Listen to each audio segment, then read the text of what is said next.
further succeed? My computer career actually helped me set up my resume. So with that help, I was able to land a job within the first 4 months of attending school at my computer career.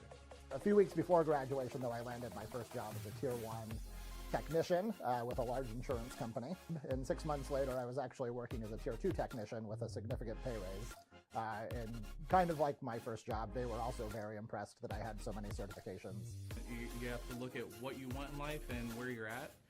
For me, my computer career was an easy choice because they offered me a better lifestyle that I really wanted, and it was the only place that would really give me that upper hand in life. The folks at My Computer Career are very caring.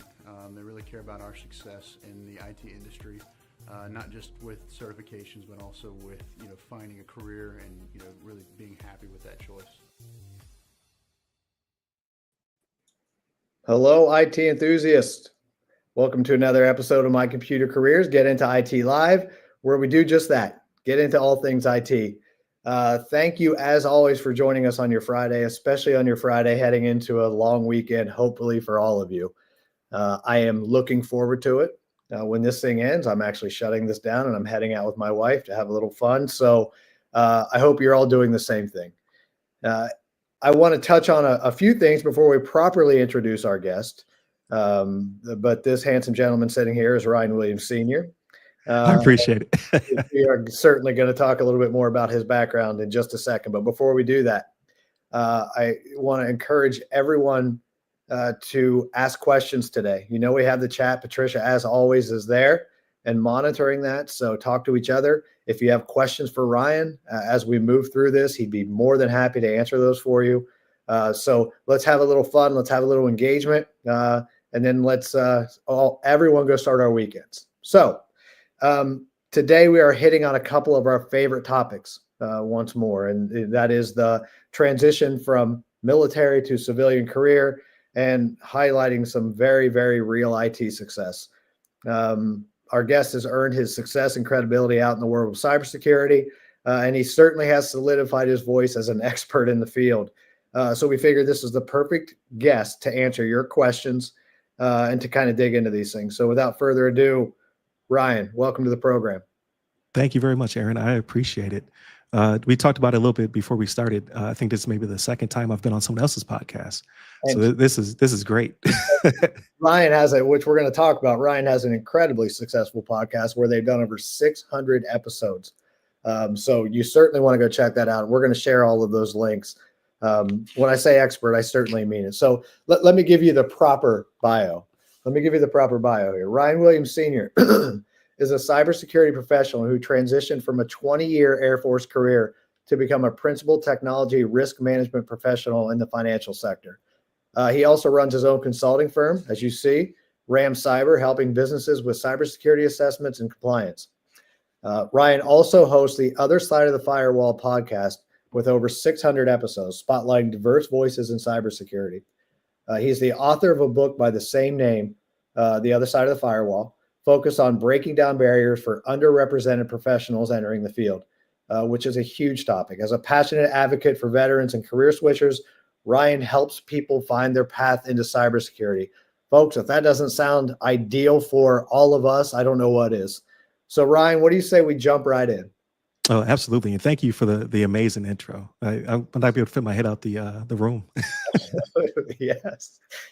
We are sharing, as you can see, all of Ryan's links here in the chat, Ryan's book, etc. We will continue to do so. We'll put them on screen as well when we can. So go click around and check this cat out. There's a lot going on. All right. So let's kind of start at the beginning. Always seems like a good place. You wrote about stepping foot into Mountain Home Air Force Base in 2003 and immediately recognizing something special about the kind of the disciplined, mission-driven environment. What was it that clicked for you, Ryan? Oh, it was just seeing so many professionals, just going about their everyday life. So before I was shipped off to Idaho, because I did not pick Mountain Home, Idaho on my dream sheet. Right. I was like, I saw Mountain Home ID. I was like, India, Indonesia? Like, what does ID stand for?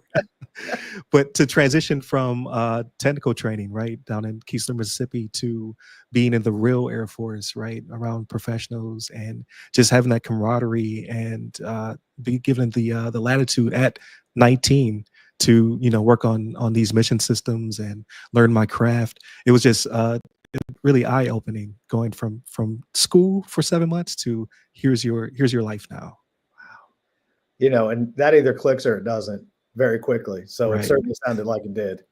Yeah. No, absolutely. And all jokes aside, because I did not pick Mountain Home of all places. Right. It was the best assignment I could have had to start my career, because it was very tight knit. We had a lot of camaraderie. The closest town was Boise, that was 40 miles away.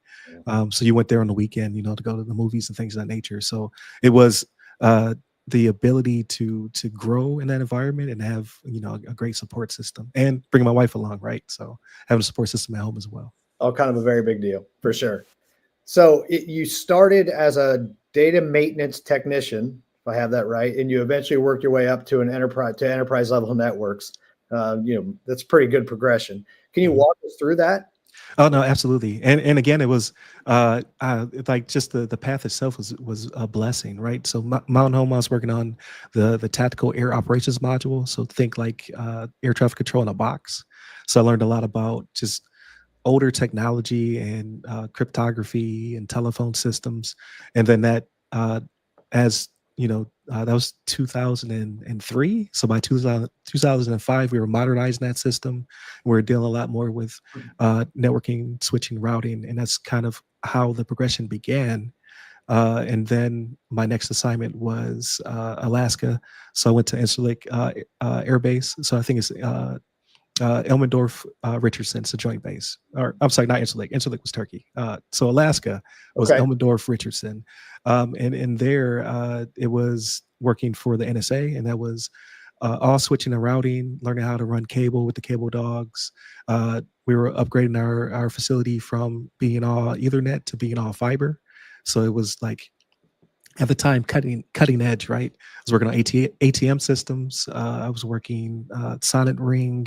I was learning tech control, so long haul circuits. So it was really trial by fire and learning all those systems. So I really got a deep understanding of networking, and as well as I was able to set up the help desk. So I was given an opportunity, like, hey, you're going to put on staff sergeant at the time. They were like, what do you want to do next? And we have this initiative where we want to have a confocal point inside of the campus. So I was able to help stand that up. And that, again, amazing experience. We often tell people to go help desk where you can, because you get a great breadth of experience and you learn how to deal with people.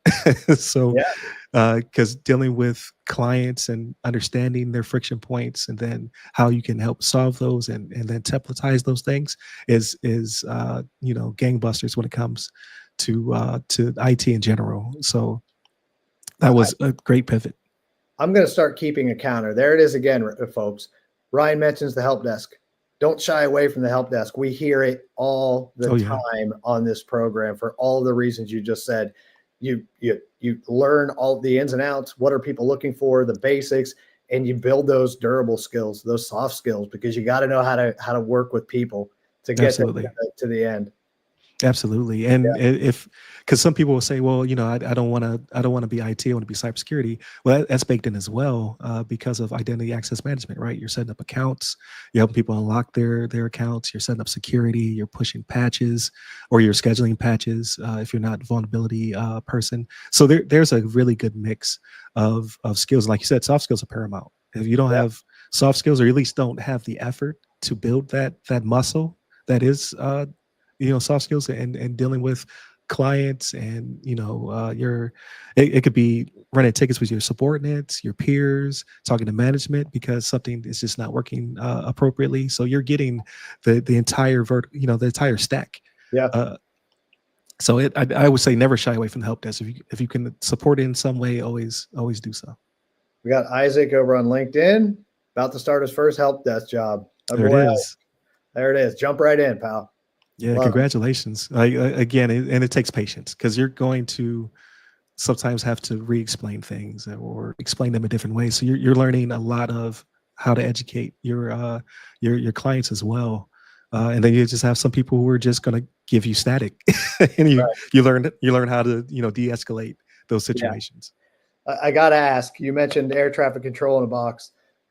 We just had one of our lead instructors talk to, I think it was IT Brew. There was the story that came out about air traffic control still using floppy disks. So right now using floppy disks. I can believe it. There's certain systems that just work.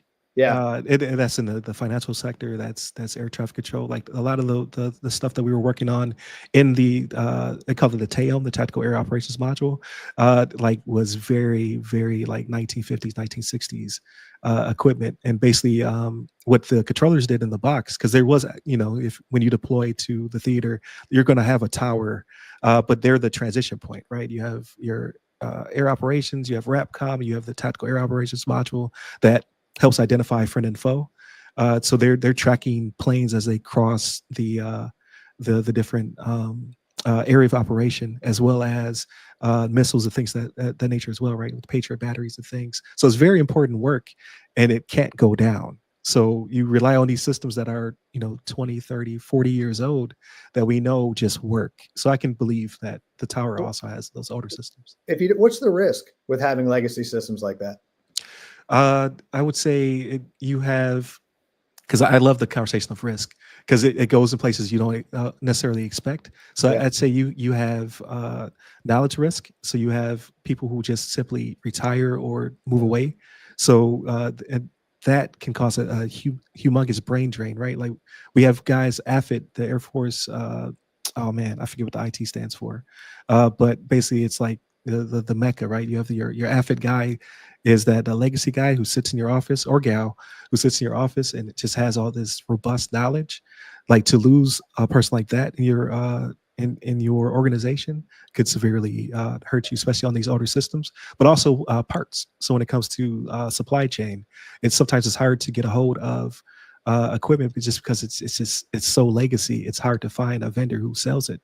And often that vendor who does sell it, they're making bank because they still have the keys to the kingdom when it comes to ordering parts. But aside from that, really, when you go to technical school for systems like that, you're learning the foundation of signal flow. You're learning of electronic principles and things of that nature that just simply don't change. They just evolve into our current, modern switches, routers, and Type 1 encryptors. So it's good to learn on that stuff. Yeah. And it's, like I said, it's ultra reliable. Like when it works, it works. But yeah, when you run out of parts, there's definitely a problem that you have to quickly resolve. I think it's a fascinating conversation. Yeah. I'm a little biased, but I just think it is. Yeah. Yeah, absolutely. Yeah. So from where was I at? Alaska. So from Mountain Home to Alaska, then Alaska to Virginia was my next stop, and that was the game changer. That was enterprise control, and again trial by fire. Yeah. So we're in charge of, at the time I was in what was called the 83rd Network Operations Center. So we're in charge of half of the Air Force boundary. And that's 120 locations, 500 switches and routers.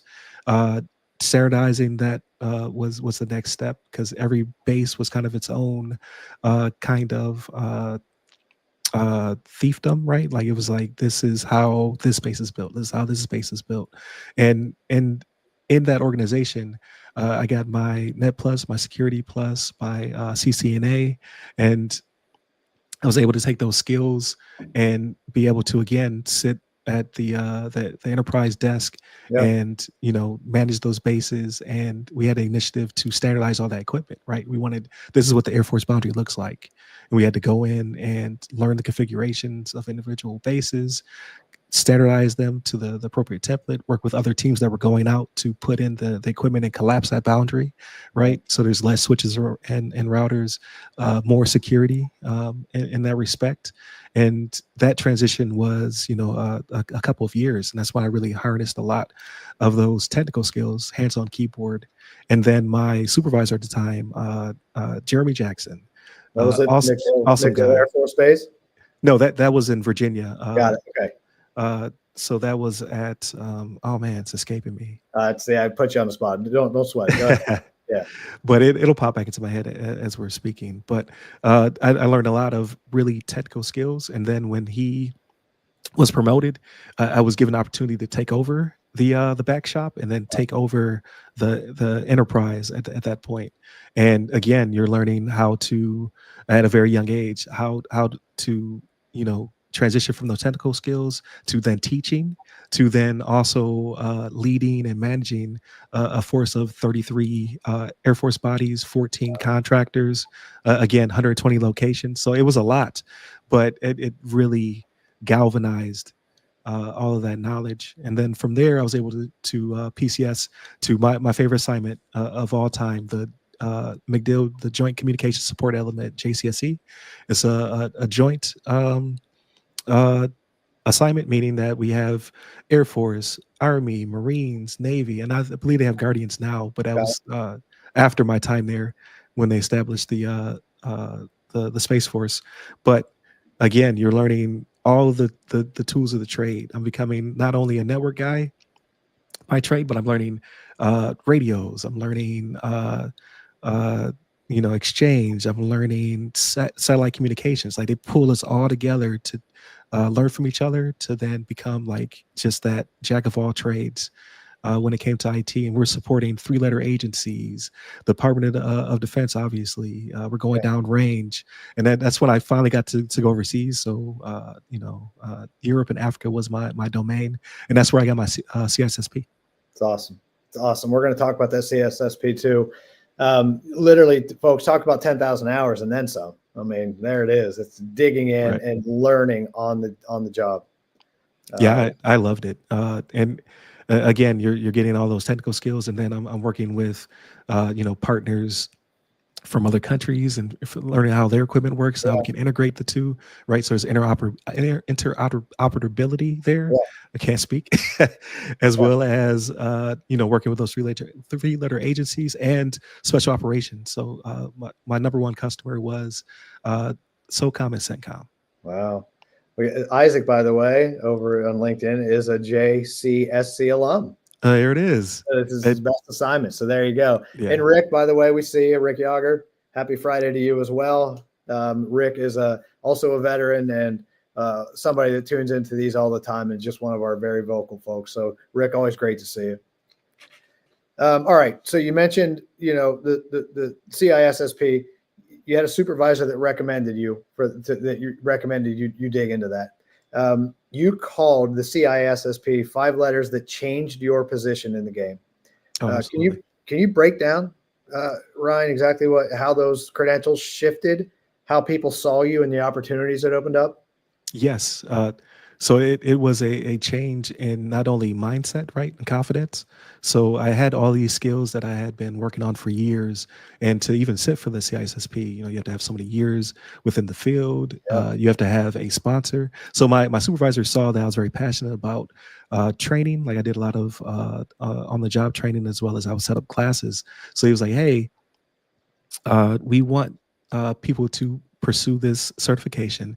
We've done this in the past. It did not work out well, but we know you're pretty focused. If we were to allocate a budget and you have, you get to pick your team basically. Do you think you can pass the test as well as the people that you choose?" So it was a very small team of us, but it was like, absolutely, we could definitely do this. So again, we sat down, we did boot camps. We were sent to an official boot camp to get our requisite hours.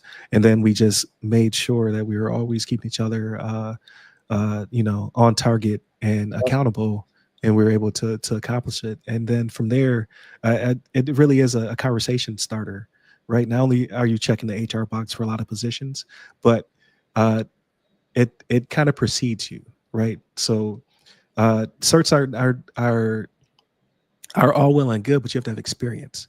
And this is a cert that requires experience. So it's automatically, you gain a little bit of credibility coming into the conversation, then you're able to then demonstrate your acumen and have that conversation.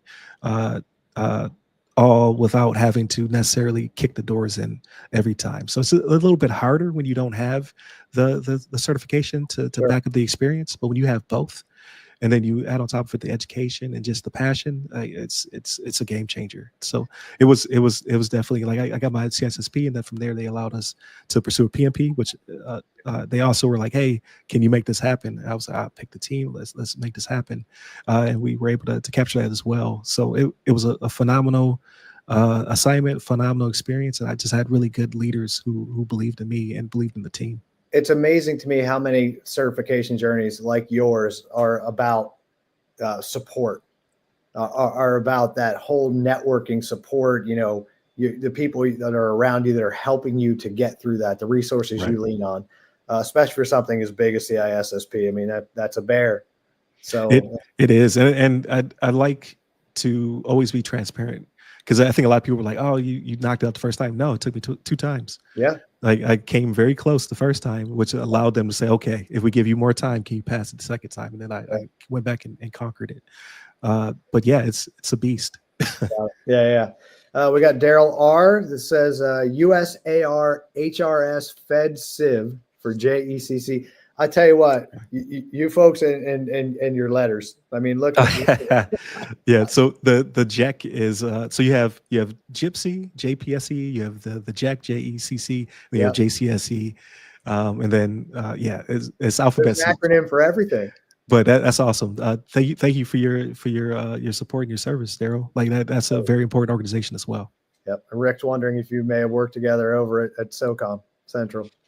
Who knows? Probably like 20. If you were there from 2015 to 2020, so was I. in and out, right? All right. Let's talk about that. Let's talk about that moment when you realize it's time to move away from a 20-year career and figure out who you were outside of the military. That's terrifying, obviously, Ryan, Yes. for a lot of people. And I have a feeling it may have been for you as well. How'd you work through that? So that was actually my last assignment. So I went to Incirlik thinking I was going to come right back. And then I went during COVID and I had some assignment issues and things of that nature, but it was a blessing. That's when I decided, like, okay, now I need to start thinking about what that transition looks like. And I had a 24-month stretch of runway to make it happen. And that's when when I arrived to Incirlik, it was still COVID lockdown, and do not pass go, stay in the hotel for 2 weeks. Wow. And during that time, just staring at four walls, I had the idea for the podcast, and I called my buddies and said, hey, I'm losing my mind in here. I like to just have somebody to talk to, and let's record it. Right, we have decades of experience each in our own right. At the time, it was me, Shannon, and Levon. Shannon is an ISSO, so Information System Security Officer, and he was already doing the cyber job at the time, active duty. And then Levon is a cloud engineer for a $1 trillion company. So we took all of our knowledge together and started what would become the podcast. I think we're at over 800 episodes now. Later, Oh, wow. It continues. So it's firewall, folks. Go check it out. Go ahead. Yeah, and so I was able to start building the network from the podcast, right? Like reaching out to people, like, hey, and it really was for myself, but also for others, because as I talked to my friends who had transitioned, a lot of them were, gave me some friction points and some pointers, and just saying like, hey, the Air Force and the DoD in general is very diverse, but when you come out to this side, you may be the one and only in a room of people. So you need to start to build that network. You need to start to reach out to people and find out, like, what did you do to make that transition easier, or at least what challenges did you run into that I can potentially avoid in my own journey. And that's when the podcast was birthed, and I started to network and meet people and really pick the brains of people who had already made that transition. And yeah, over that 2 years, I just made sure I kept my certifications up. I reached out for other certs and information that I thought may help me, and I built my LinkedIn. Just kept polishing, and and really what helped me transition, because when I did finally retire, 2.5 years ago, I came out during the layoff wave. So that was even more terrifying because Wow. I was under the impression like, okay, I know all these people, I can make that swing. Here are my top 5 companies, and those were the companies that were laying off people at the time. Right. So if it wasn't for the network that I had built over that time, the transition would have been even harder. It was still harrowing, it was still scary, but I had a really good network of really engaged, connected folk. Because now I'm over 7,000 people on LinkedIn, but Right. you really have those, the 5 to 10 people where you can rely on, and like, hey, what are you doing? What are you seeing? Where can I pivot? Do you know anybody who's in a position to hire? Because not necessarily knowing a person in the company, is knowing someone who has the authority to hire you is what really gets your foot in the door. Network, folks. Do it before you're ready. Do it virtually. Do it in person. Go get that cup of coffee with someone. Again, another very common theme that we hear. Don't be afraid to build your personal brand. You need to be smart, obviously, which Ryan is, but being able to build your brand and have people notice you is also a huge part of the journey. That's a really good share. Absolutely. So we're talking about your transition, really caught my attention. You said the hardest part wasn't finding a job, Ryan. It was learning the lingo. Speaking of lingo and translating your military skills. Right. Can you give us an example of what you meant by that? Yes. Again, I came out during the layoff wave. So initially I had maybe 5 phone screenings and 2 interviews. So I was expecting that, like, oh, everybody's going to love me. Right. And then when you get into those conversations, you see people start to scratch their heads because you're speaking a lot of acronyms. You're speaking a lot of, like, and you know better. You're taught to, like, hey, like, you go to TAP and they're like, this is what you should do, but it's muscle memory, right? Like, you're so used to saying these things the way you say them. You're so used to the jargon, and a lot of the systems you've worked on, or a lot of the skills you've picked up in the military are very valuable in the corporate, public, and private sector. You just have to know how to, again, like you said, brand, right? You have to know your value and how to express your brand. So I'm a lot better at it now, but initially when I came out, very green. Oh man, like they were like, so what does that mean? I get a lot of, so what does that mean, or how does that apply, or can you explain to me how that translates to what we do here? And then it's a lot of rework, right? Like, you have to go back and think about what you said, how you said it, and then how does that add value to the current company? And a lot of people are gun shy when you start talking about humongous figures, right?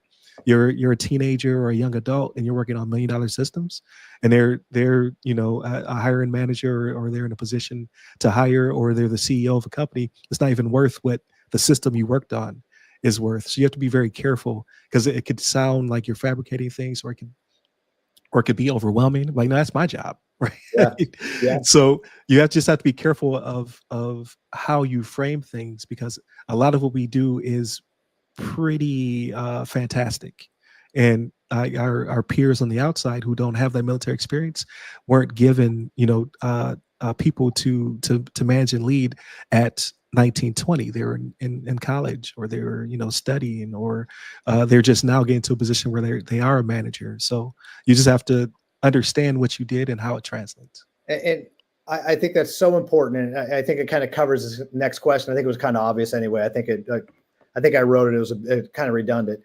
Your biggest adjustment from obviously the corporate world versus military operations, folks, there's a big difference. And I think Ryan just outlined that for you, just kind of understanding how you can translate all of that knowledge into kind of, for lack of a better way to say it, layman's terms, for the folks that you're hoping to work with, is a critical aspect of the job. So I think that's a great share. Yeah. Other side of the firewall is 800 episodes, which is amazing. Appreciate it. How did you go from obviously, I think you touched on this a bit as well, but you're certified, you launched the podcast even before you're ready, which is a great way to do it, because you work out all the kinks, and then by 50 episodes, you're off and running. But you're having conversations with CEOs now across the country. Was it just continual learning? Was it confidence? What was it that helped you do that? So it's pushing past the fear and anxiety, right? Like, so a lot of us come out of the military, and we sometimes have imposter syndrome, or we may have, actual anxiety. So I suffer from anxiety sometimes, and it's that feeling that you get. You have to kind of learn, like, what's the difference between this is anxiety, this is growth, and this is excitement, right? They can all kind of feel similar, and for some, right? For me, it felt very similar. So I had to learn how to discern, like, okay, this I don't feel comfortable because this is a growth moment. So this is me needing to push past. I need to make that connection. I need to reach out to this person, or this is I need to measure 10 times before I cut once situation, right? Because my podcast and my LinkedIn are my living resumes. So I need to make sure that I'm, transparent and truthful, but also that I pick the right people to associate myself with. So what I did was I started off with people I knew, right? I had people I knew on the podcast that had transitioned the military, and then I went for people and companies I wanted to work for, right? So then that was the next reach, and then people started to find me. So then it was a matter of selecting the right people to talk to that I think would bring value to the podcast, but also, again, I'm leveraging it for myself, right? I'm learning what does it mean to be out in the civilian world, and then once I'm out there, what does it mean to start my own brand, to build my own company? So it really is, again, you have to be okay with feeling uncomfortable, right? Because I'm not a big fan of conferences. I can speak in front of people all day, Right. but I'm in control of that. It's when I'm not in control. Like I told you, I don't really do live stuff because Right. I like the ability to go in and edit. But again, that's a feeling of anxiety because of that's a growth, right? I need to grow into that because I think I could benefit from also doing something like this. So this is a great test case. So I'm glad you brought me on. And that's how you know when you've made it, Ryan. Just, it's something I always point to in PR and in marketing. When you go from proactive outreach to folks you're reacting to folks reaching out to you. Right. That's when you know that you've made your mark. And you should be proud of that. You're doing great work. Thank you. Shout out to Tori Hickson. That's actually my boss. Oh, very nice. Hey, Tori. Air Force retired chief. Very nice. Shout out. Thanks for joining us, Tori. And there's Bruce. Thanks for joining us today. Great conversation. So absolutely, you got some fans out there. Thanks, Bruce. All right. So you talked about your CISSP validation and how that makes conversations a little easier, and you hit on that beautifully. And you also talked about how it can be tricky if you don't have maybe that credential. But for someone without that credential or credentials yet, and they're working towards it, how can they build credibility and how can they network effectively to get noticed? I think we've probably touched on it. Is there anything else that you'd add? It's showing your passion. So again, like certs are great and education is great, but I think the number one, the paramount is soft skills and networking. So you can do a lot with that when it comes to sharing on LinkedIn, or you have a blog, or you have a website by your name. Like I'm seeing a lot of that now, and I'm kind of like I kind of want to pivot into that myself. A guy I was stationed with at JCSC. So Mark Melanowski, right? Real cool guy, Navy veteran. He has a website by his name. It has his name.tech. And if you go to it, it shows all of his credentials and his work experience and his passion for it. It's so smart. And then Rebecca, and it really doesn't matter how far along you are in your career path. So like I had Rebecca Skeet on the podcast. She's the executive director and CEO of Black Girls Hack. And she has a rebecca.skeet.com where you can go to it and you can see all of her passion, right? It has her career progression, what she currently does, how you can network with her. So like LinkedIn again is amazing. Like I leveraged LinkedIn for 5 years, and they're really cool with veterans by giving you that premium account for, I think it's like a year or so, a year or two. But also you can control your own narrative also by having your own website. So I didn't do that at first. I really leveraged LinkedIn, and now I do have the ramcyber.io. So I kind of brought everything together. So before I was on LinkedIn, the book was selling in this place. The podcast was over here. So I've kind of brought all of the projects together and then showing my service offerings all on one website. So I think it goes a long way. Like people were saying like, social media, people don't really do pages and websites, but when you're job hunting, they're going to go to your LinkedIn. They're going to go to your page if you do it. So having that outward facing product that shows your passion, I think goes a very long way. And don't be afraid to connect. Like you should have a healthy balance in your network. Like it's cool to have thousands of people, but I think it really comes down to like having connecting to your peers, your subordinates, your bosses, because you don't know your subordinate today might be your hiring manager tomorrow, right? As well as reaching out to people who work in companies that you would like to work in, or have roles that you like to have roles in, and having meaningful and engaged conversations with them. Like, hey, can we pull up for 5 minutes? Hey, do you have time for a chat? And then you're building this network of people who are actually engaged with you, because that makes the difference. Like, you can have 10,000 followers on social media, but that doesn't mean that you're going to get 10,000 job opportunities, right? You have to have a pool of people you can reach out to. Because earlier this year, unfortunately, I was laid off because of the Doge cuts. And then what did I do immediately, right? I reached out to those 3 people. I was like, I'm going to contact Jeff, Chris, and Winnie, because I know these people will have their ear to the ground and they'll be able to help me. And sure enough, 2 weeks later, I found my current role and my new boss because of it. It's one of the better answers that we've had on this program, folks. Highlight your passion. Find a way to do it. It couldn't be said any better. I'm not even going to add to it. Really well said. All right. So if you don't mind, why don't you show folks your book? I want to highlight. Come on, you got it. I appreciate it. Yes, sir. So all right. So go ahead. The Other Side of the Firewall. Oh, I messed my camera up. There goes your camera. The real life stories of movers, shakers, and glass ceiling breakers. So that's the tagline for the podcast. We talked to movers, shakers, and glass ceiling breakers who've made it to the other side of the proverbial firewall. So what I wanted to do was I've probably interviewed more than 40 people over the past 4 years. What I wanted to do was not only to repurpose my content. So that's a big key to people out there. If you have a podcast or you write articles or whatever, you want to make sure that you take that content and put it in as many places as possible in different formats on different platforms. So I had the opportunity to sit down with these amazing individuals. And, I've been sitting there, and I had a friend of mine, I reached out to him because he was already, in the midst of his transition. And he said, when's the book come out? And I joked about it. And it always stuck in the back of my mind, right? His name was Rashawn.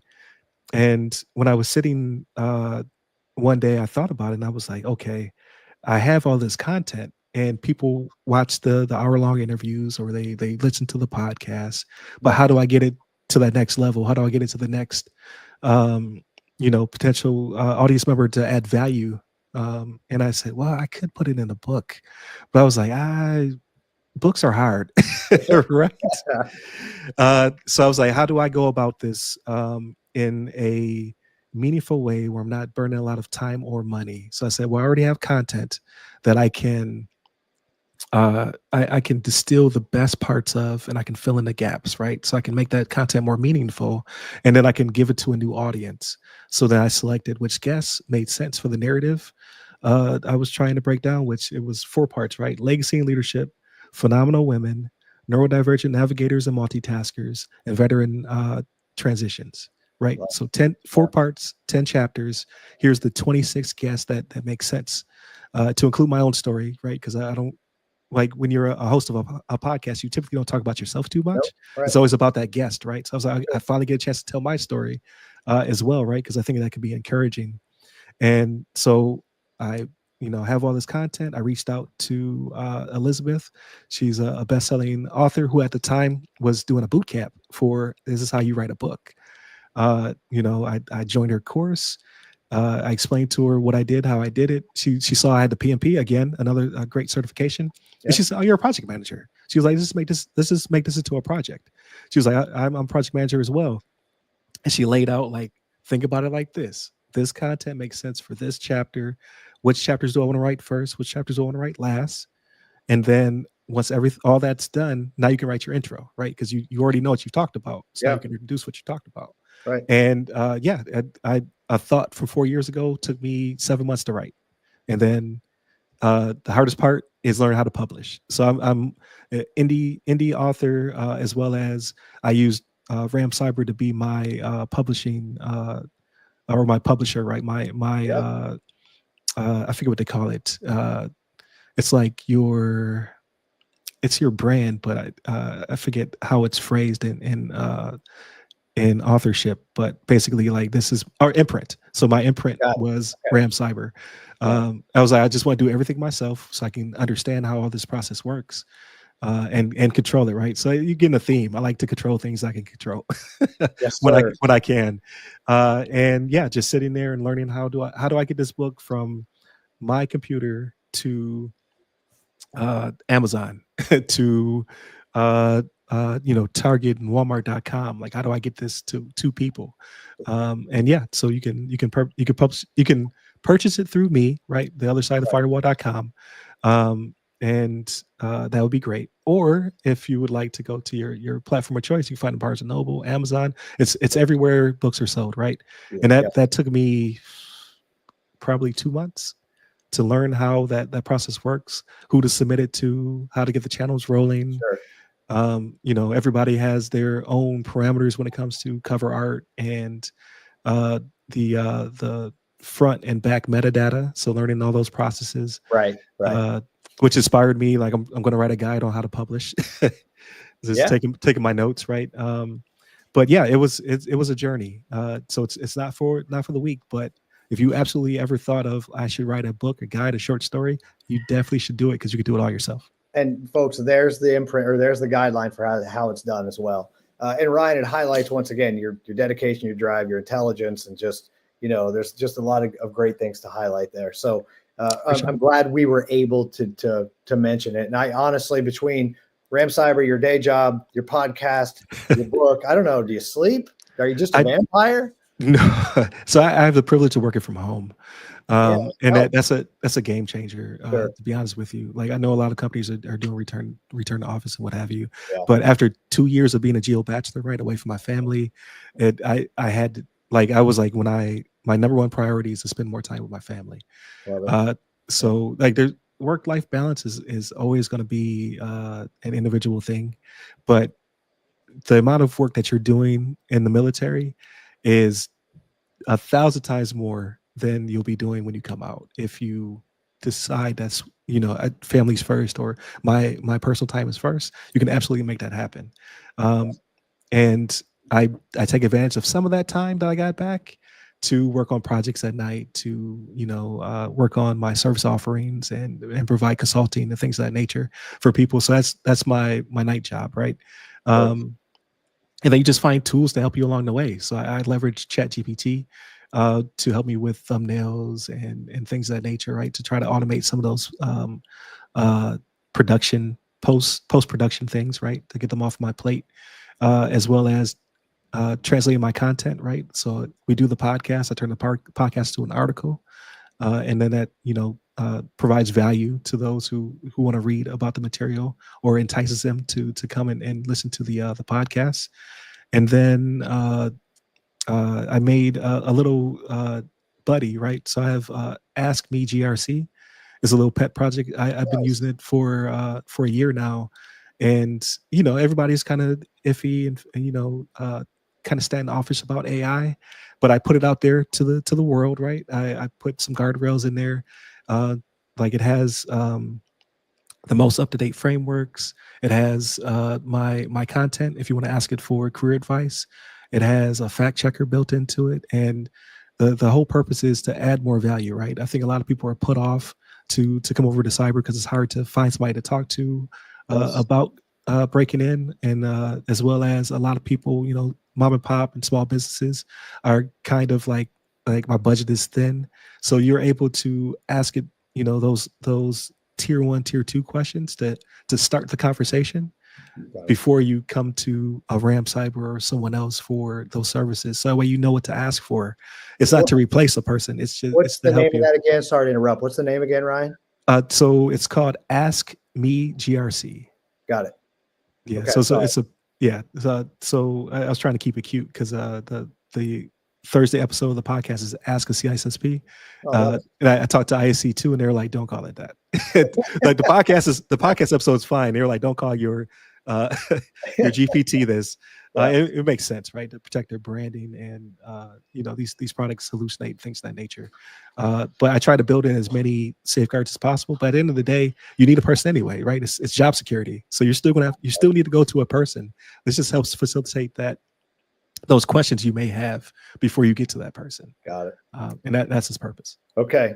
I love it. Patricia has shared Ryan's book, podcast. It's all over in the chat. So certainly go check him out. And Ryan, we'll just quickly end on this. For a serviceman or someone in the service that's active right now, who is considering jumping into the world of IT or the world of cyber, should they? Oh, absolutely. So it's always going to continue to evolve. It's always interesting. If you have a passion for it, you will be able to find your niche. I would just say, don't try to learn everything. Like a lot of people are like, oh, like when I talk to people, they're like, I want to learn how to pen test, and I want to do GRC, and I want to, right? They mix a lot of the streams. Like find what interests you first, pursue that, and there will always be an opportunity to jump to something else or to make that pivot, because everything touches everything else. But pick your lane and just try to be the best at it you can, be the most passionate at it that you can be. So well said, Ryan. You don't know how much I appreciate your knowledge and you joining us to kind of share your story a little bit. You know, I appreciate it. We always say that if this helps one person, then we've done our job. And oh yeah, absolutely. I have a feeling that, and yeah, of course, you know that if the light bulb went on for one person during this chat, then we all feel really great about it. So, and I guarantee it did. So really appreciate it. Really appreciate what you do, and certainly keep doing what you do. Thank you. Same. Yeah, this is a great experience. Thank you again for having me on. I'm humbled and honored to be on your podcast. I got bad news for you. You did such a great job. You know, we're going to hit you up again at some point. Hey, I will be willing and able. No good deed goes unpunished. You know how it goes. All right. Folks, thanks so much for joining us. Bruce, that question looks like a setup for CWP. Absolutely. The Cyber Warrior program. Bruce is our CMO. He certainly lives by the motto, always selling, and I love it. Cyber Warrior program, folks, go check it out. It's a great one. And also have a great weekend. Labor Day, enjoy yourselves. You've all earned it. Go have a good time and relax a little bit. And we will see you here, same time, same place on Friday. And in the meantime, I hope everybody has a wonderful, wonderful few days. Ryan, thank you for joining us. And we will talk to you later, I'm sure. And if you don't mind just hanging around here while we disconnect. Absolutely. All right. Thanks, everyone. See you. Take care.